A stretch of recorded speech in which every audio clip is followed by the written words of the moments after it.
चाह गई चिंता मिटी मनवा बेपरवाह। जिसको कुछ नहीं चाहिए वे साहन के साथ। अर्थात जिसको कोई चाहत नहीं होती वे राजाओं के राजा होते हैं। जिनकी कोई बहुत बड़ी महत्वाकांक्षाएं नहीं होती वे उनका मन बेपरवाह होता है, वे बादशाह होते हैं, शहंशाह होते हैं। आज हमारी HSSC की 56वीं क्लास है। आज का हमारा टॉपिक है हिंदी में शब्द। देखो, शब्द दो या दो से अधिक वर्णों का समूह शब्द कहलाता है। वे शब्द सार्थक भी हो सकते हैं और निरर्थक भी हो सकते हैं। एक होते हैं शब्द और एक होते हैं पद। देखो, शब्द और पद में क्या अंतर है? सीधी सी बात है, जैसे कोई शब्द है, मैं लिखता हूं पुस्तक। अब ये पुस्तक एक शब्द है क्योंकि यह स्वतंत्र है, इसकी सत्ता स्वतंत्र है। और जब यही शब्द, पुस्तक शब्द, किसी वाक्य में प्रयुक्त होता है और अपनी स्वतंत्र सत्ता को खो देता है तो ये पद कहलाता है। राम पुस्तक पढ़ता है, यहां ये बंध गया, वाक्य में बंध गया। बंधा हुआ जो शब्द होता है वो पद होता है। शब्दों का जो क्लासिफिकेशन है, शब्दों का जो वर्गीकरण है, शब्दों का वर्गीकरण 4 प्रकार से किया जाता है। देखो, जो क्लासिफिकेशन है वो 4 प्रकार से होता है। सबसे पहले उत्पत्ति के आधार पर, ठीक है। दूसरा व्युत्पत्ति के आधार पर, और तीसरा है अर्थ के आधार पर, और चौथा वर्गीकरण है प्रयोग के आधार पर। शब्दों का वर्गीकरण 4 प्रकार से होता है। सबसे पहले उत्पत्ति के आधार पर शब्दों के कितने भेद हैं? देखो, उत्पत्ति के आधार पर एक तो ये ध्यान रखना है, उत्पत्ति को उद्गम भी बोलते हैं, ठीक है। उत्पत्ति को स्रोत भी बोलते हैं, उत्पत्ति को विकास भी बोलते हैं। ये एक दूसरे के पर्याय हैं। उत्पत्ति को इतिहास भी बोलते हैं। तो एग्जाम में क्वेश्चन कैसे पुटअप करेंगे? देखो, इतिहास की दृष्टि से शब्दों के कितने भेद हैं, उत्पत्ति की दृष्टि से शब्दों के कितने भेद हैं, उद्गम, स्रोत, विकास की दृष्टि से किसी एक, ये ओब्लिक लगा दिया मैंने बातों में, ये एक दूसरे के पर्याय हैं। तो ये ध्यान रखना है कि उत्पत्ति या उद्गम की दृष्टि से शब्दों के 5 भेद होते हैं। ये ध्यान रखना है, 5 भेद होते हैं। आप सुनो, ये 5 भेद कौन से होते हैं? सबसे पहला भेद है तत्सम शब्द। तत्सम शब्द होते हैं, तत्सम वे शब्द होते हैं जो संस्कृत भाषा से हिंदी में ज्यों के त्यों प्रयुक्त होते हैं, एज इट इज आते हैं। हम सेम उन्हीं शब्दों को हिंदी में प्रयोग करते हैं, उन्हें तत्सम शब्द कहते हैं। जैसे माता शब्द है, ये तत्सम शब्द है। माता है, जैसे कर्म है, जैसे सरप है। माता से हमने मां बनाया है, कर्म से काज, सर्प से सांप, भंगिनी से बहन, भ्राता से भाई, घृत से घी, कुंभकार से कुम्हार, तो ये दधी से दही, तो ये तत्सम शब्द होते हैं जिनको हमने परिवर्तित किया है। परिवर्तित करते हैं तो वे शब्द तद्भव कहलाते हैं। जब संस्कृत के जो शब्द हैं एज इट इज यदि हम हिंदी में प्रयुक्त करते हैं तो वे तत्सम होते हैं, यदि परिवर्तित करते हैं तो वे तद्भव शब्द कहलाते हैं। माता यदि तत्सम है तो माँ जो शब्द है वो तद्भव है। कर्म यदि तत्सम है तो काज तद्भव है। सर्प यदि तत्सम है तो सांप ये तद्भव है। मोटी बात यह है कि परिवर्तित रूप तद्भव है, एज इट इज रूप ज्यों का त्यों ये तत्सम शब्द है। तीसरा जो भेद है वो है देशी या देशज कह सकते हैं। देशज शब्द, इसकी एक स्ट्रिक्ट परिभाषा होती है कि वे शब्द जिनके स्रोत अज्ञात है वे देशज शब्द कहलाते हैं। जैसे देशज शब्द हो गया पेट हो गया, जैसे लखपत हो गया, ठीक है, जैसे झुग्गी झोपड़ी हो गई, तो ये जो शब्द है ये देशज शब्द है। झुग्गी झोपड़ी हो गई, ठीक है, बाल्टी लोटा, ये शब्द देशज शब्द है, इनके स्रोत अज्ञात है। उसके बाद जो चौथा भेद है वो विदेशज। विदेशज जो विदेशी भाषाओं से हमारी हिंदी में प्रयुक्त होते हैं वे विदेशज शब्द होते हैं। जैसे तकदीर उर्दू का शब्द है, तकदीर, कत्ल, कानून, खराब, ये शब्द कोई पुर्तगाली से, कोई चाइना भाषा से है, कोई अरबी से है, ठीक है, अंग्रेजी भाषा के भी प्रयुक्त होते हैं, तो ये विदेशज होते हैं। उसके बाद जो पांचवा भेद है वो होता है शंकर। अब शंकर क्या होते हैं? शंकर वे शब्द होते हैं, शंकर का अर्थ होता है मिश्रण। दो भाषाओं के मेल से जितने भी शब्द बनते हैं वे शंकर शब्द होते हैं। जैसे मैं कहूँ कि रेलगाड़ी, अब रेलगाड़ी में रेल अंग्रेजी का शब्द है और गाड़ी हिंदी का शब्द है। जैसे एक शब्द और आता है छायादार। छायादार, छाया ये संस्कृत का शब्द है, ठीक है, और दार ये फारसी का शब्द है। तो उसके बाद जैसे जांच करता है, तो ये इस तरह के जो शब्द जो दो भाषाओं के मेल से बनते हैं, कर्ता संस्कृत का है, जांच हिंदी का है, ठीक है, बेडोल, और एक जैसे टिकट घर, तो ये इस तरह के जो शब्द हैं जो दो भाषाओं के मेल से बनते हैं वे शंकर शब्द कहलाते हैं।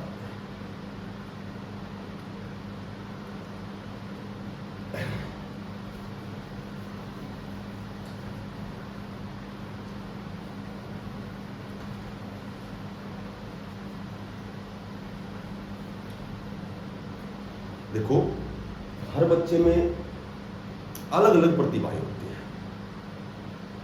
जरूरी नहीं कि सभी बच्चे समान प्रतिभावान हों। उन्होंने कहा है, अल्बर्ट आइंस्टीन ने एक बात कही है कि आप मछली में पेड़ पर चढ़ने की योग्यता नहीं देख सकते, नहीं तो मछली तो सारी उम्र अपने आप को मुंह रख सकते हैं। तो सभी बच्चों में अलग अलग प्रतिभाएं होती हैं, अलग अलग क्षेत्र में दक्ष होते हैं। तो ये जरूर नहीं कि सभी बच्चे एक ही प्रोफेशन में जाएं। जो शब्दों का दूसरा वर्गीकरण है व्युत्पत्ति की दृष्टि से। व्युत्पत्ति को रचना भी कहते हैं, व्युत्पत्ति को बनावट भी कहते हैं, ठीक है। तो ऐसे पूछेंगे कि व्युत्पत्ति की दृष्टि से शब्द के कितने भेद होते हैं, रचना की दृष्टि से शब्द के कितने भेद होते हैं, या बनावट की दृष्टि से शब्द के कितने भेद होते हैं। तो ये तुम्हें बताना है कि व्युत्पत्ति, रचना या बनावट की दृष्टि से शब्द के तीन भेद होते हैं। सबसे पहले होता है रूढ़। रूढ़ शब्द क्या होते हैं? देखो, रूढ़ वे शब्द होते हैं जो केवल अपने वास्तविक अर्थ के लिए प्रयुक्त होते हैं। इनके जब हम खंड करते हैं, टुकड़े करते हैं, तो वे सार्थक नहीं होते। वे शब्द जो अपने वास्तविक अर्थ के लिए ही प्रयुक्त होते हैं, इनके खंड सार्थक नहीं होते। यदि इनके टुकड़े करते हैं तो इनका कोई अर्थ नहीं निकलता। जैसे मैं कहूँ कि मेज, मे को अलग करोगे, जय को अलग करोगे, तो इनके खंड सार्थक नहीं होते। मेज, कलम, कुर्सी, जो भी शब्द हैं वे केवल अपने वास्तविक अर्थ के लिए प्रयुक्त होते हैं। दूसरे होते हैं यौगिक शब्द। और यौगिक शब्द क्या होते हैं? सबसे पहले तो यही है कि इनके जो खंड होते हैं ये सार्थक होते हैं, और इनमें एक विशेष इसकी जो परिभाषा है, जितने भी शब्द उपसर्ग, प्रत्यय, संधि और समास, इनसे जितने भी निर्मित शब्द होते हैं, इनसे जितने भी निर्मित शब्द हैं वे सभी यौगिक शब्द होते हैं। जैसे स्नान घर, जैसे ये जो शब्द है ना, हिमालय, हिम जमा आल्य, जहां बर्फ रखी जाती है, हिमालय, देवालय, ठीक है, अनाथालय, ये जो शब्द हैं ये यौगिक शब्द होते हैं। और मोटी बात ये ध्यान रखनी है, जो शब्द उपसर्ग, प्रत्यय, संधि और समास इनसे निर्मित होते हैं वे शब्द यौगिक शब्द कहलाते हैं। उसके बाद तीसरा जो भेद है वो होता है योग रूढ़।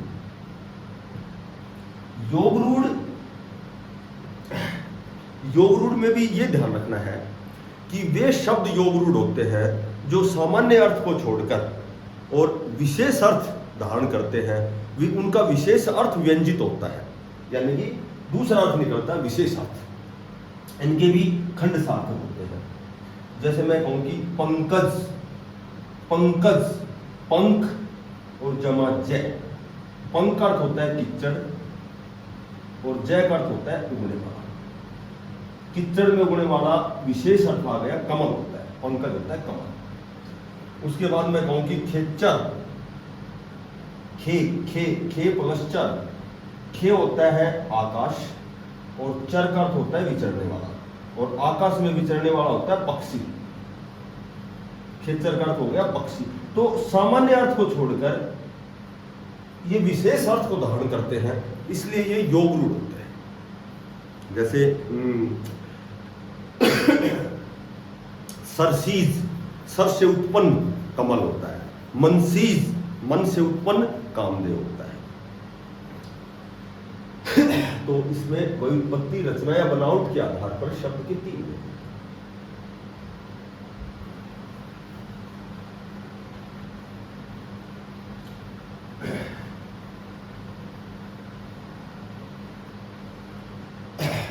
जो अमेरिका के राष्ट्रपति हुए हैं अब्राहम लिंकन, उन्होंने कहा है कि ये मत देखो कि जीवन में तुम्हारे पास कितने साल शेष है, केवल ये देखो कि उन बची हुई सालों में कितना जीवन शेष है। तो अपने जीवन को अपना सार्थक उद्देश्य बनाओ, उस उद्देश्य की तरफ बढ़ो।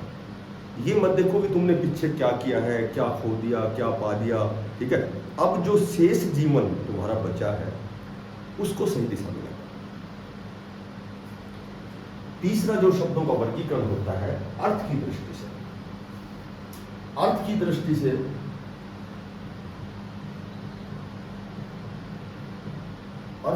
से शब्दों के दो भेद। देखो, अर्थ की दृष्टि से शब्दों के दो भेद होते हैं। ये दो भेद कौन से हैं? एक तो होता है सार्थक और एक होता है निरर्थक। सार्थक और निरर्थक।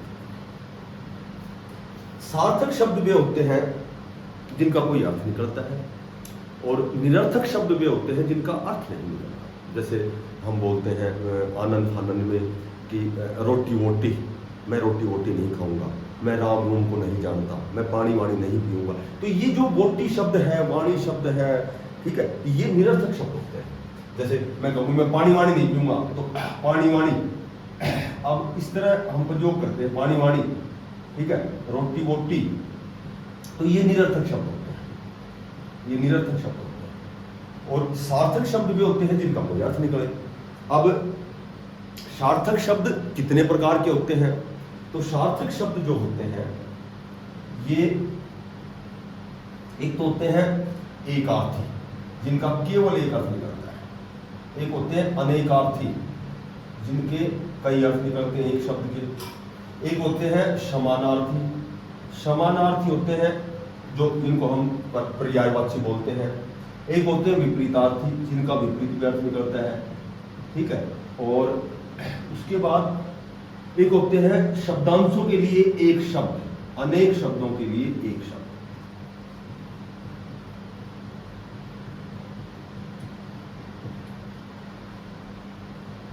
जिनको हम ऑब्जर्वेशन बोलते हैं। तो एकार्थी मेज, कुर्सी, कलम, दवात, पेन, पुस्तक, ये सभी एकार्थी होते हैं जिनका केवल एक अर्थ निकलता है। अनेकार्थी कई शब्द हैं जिनके अनेक अर्थ निकलते हैं।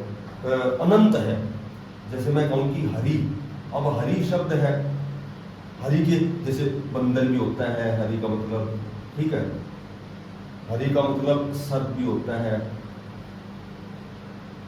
हरि का मतलब भगवान भी होता है। तो इस तरह अनेकार्थी शब्द है। उसके बाद समानार्थी पर्यायवाची, जैसे आंख, आंख शब्द है, इसके पर्यायवाची है नेत्र, लोचन, नयन, ठीक है, अग्नि है, पावक, ज्वाला, उदासन। तो इस तरह ये पर्यायवाची हो गई। विपरीतार्थी जैसे आदि का अंत हो गया, ठीक है, और उसके बाद गहरा, छिछला, जंगम, स्थावर। तो इस तरह ये एक दूसरे के पर्याय विपरीतार्थी है। अनेक शब्दों के एक शब्द, गोद लिया हुआ, पुत्र, दत्तक हो गया, 15 दिन का समूह, पखवाड़ा, इस तरह के शब्द है। भगवान को मानने वाला, न मानने वाला। तो इस तरह के जो अनेक शब्दों के एक शब्द, केवल एक शब्द लिया जाता है, यानी कि सभी शब्दों का अवश्य होने वाली घटना, अनिवर्चनीय, ठीक है। और उसके बाद में जो चौथा भेद है, प्रयोग की दृष्टि से शब्द के कितने भेद होते हैं।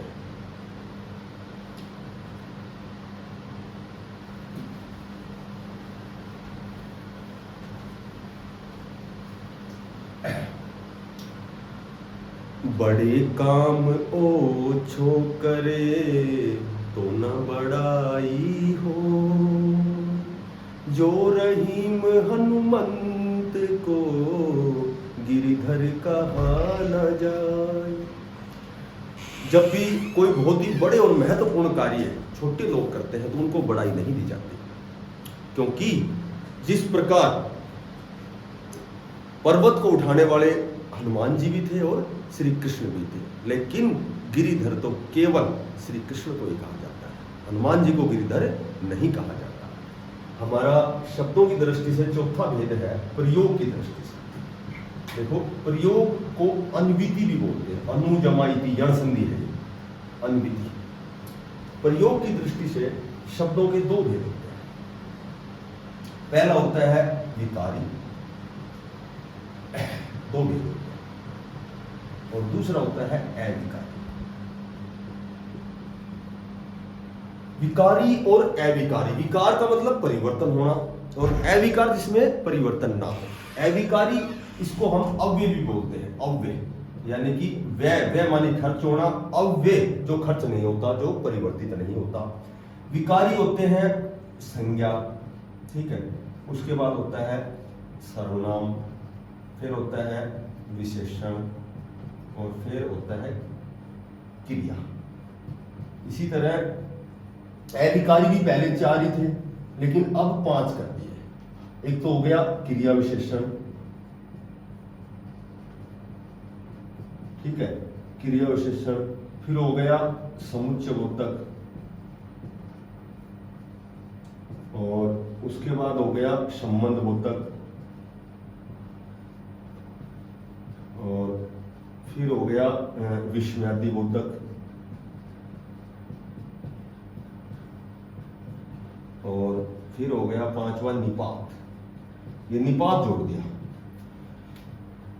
अब विकारी और अविकारी, जब 4 इनका अध्ययन करोगे, 5 का इनका अध्ययन करोगे, तो आसानी से बढ़िया समझ में आएगा विकारी में परिवर्तन कैसे होता है, और अविकारी जो शब्द होते हैं उनमें परिवर्तन नहीं होता।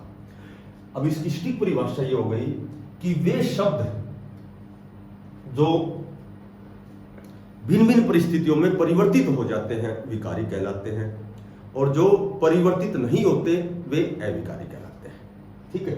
जैसे संज्ञा है, सर्वनाम है, ये इनमें परिवर्तन हो जाता है। संज्ञा किसी भी नाम, कोई भी नाम संज्ञा है, ठीक है। सर्वनाम जो संज्ञा के स्थान पर आते हैं, जो संज्ञा और सर्वनाम की विशेषता बताते हैं। क्रिया जिस शब्द के द्वारा किसी काम का करना या होना पाया जाए, क्रिया होती है, तो इनमें परिवर्तन होता है। क्रिया विशेषण वो होते हैं जो क्रिया की विशेषता बताते हैं, ठीक है, कि जैसे घोड़ा तेज दौड़ता है, तो ये तेज जो शब्द है ये एडवर्ब है, ये क्रिया विशेषण है, ठीक है। तो ये तेज कभी परिवर्तित नहीं होता, ना तेज का तेजा बना सकते, ना तेजे तो कुछ नहीं बना सकते, ठीक है।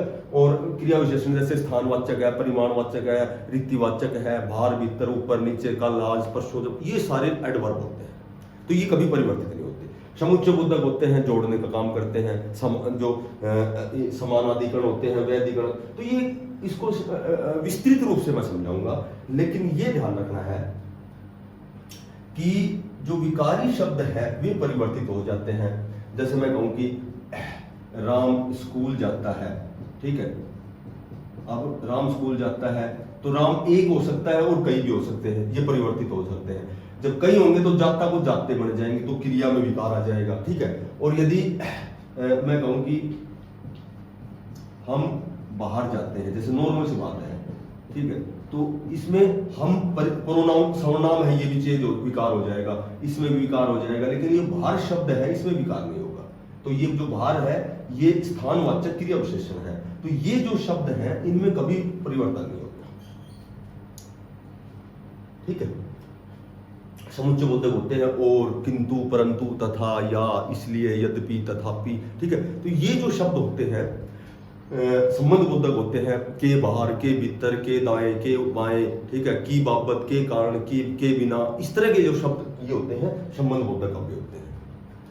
तो कहने का मतलब होता है कि इनमें कभी भी विकार नहीं होता। ये जो संबंध बोधक होते हैं ये हमने पढ़ा है, परिपोजिशन होती हैं। समुच्चय बोधक है, ये कनेक्टर या लिंकर होते हैं इंग्लिश में। तो ये चीजें मैं कराऊंगा, ये टॉपिक जब इसकी विस्तृत जानकारी दूंगा तुम्हें। यही ध्यान रखना है, विकारी वे होते हैं जिनमें विकार होता है, अविकारी वे होते हैं जिनमें विकार नहीं होता, ठीक है। एक नया शब्द और जोड़ दिया, निपात। देखो निपात क्या होता है? निपात होता है कि वे शब्द या शब्दांश होते हैं, वे शब्द या शब्दांश होते हैं जो किसी शब्द या पद के साथ लगकर और उसका जो अर्थ है उसमें बल प्रदान करते हैं, उसमें बल देते हैं, फोर्स करते हैं, उसके अर्थ को और बढ़ाते हैं। तो ये निपात जो होते हैं ये होते हैं ही, तो, भर, तक, मात्र, केवल और भी। ये शब्द या शब्दांश होते हैं। मैं पढ़ता तो हूं, इसमें जोर दे दिया, बल दे दिया। निपात जो होते हैं इनको अवधारक भी बोलते हैं। पूछा जाए कि निम्न में से अवधारक शब्द कौन से हैं, तो निपात और अवधारक ये एक दूसरे के पर्याय हैं। ये होते हैं ही, तो, भर, तक, मात्र, केवल, भी। तो इस टॉपिक में हमने शब्दों का अध्ययन किया। शब्दों में शब्दों का क्लासिफिकेशन है, वर्गीकरण है, वो कितने प्रकार से होता है? 4 प्रकार से होता है। चारों के बारे में मैंने आपको बताया है, ठीक है। तो इस क्लास को बढ़िया तरीके से पढ़ना है और नोट करना है। थैंक्स।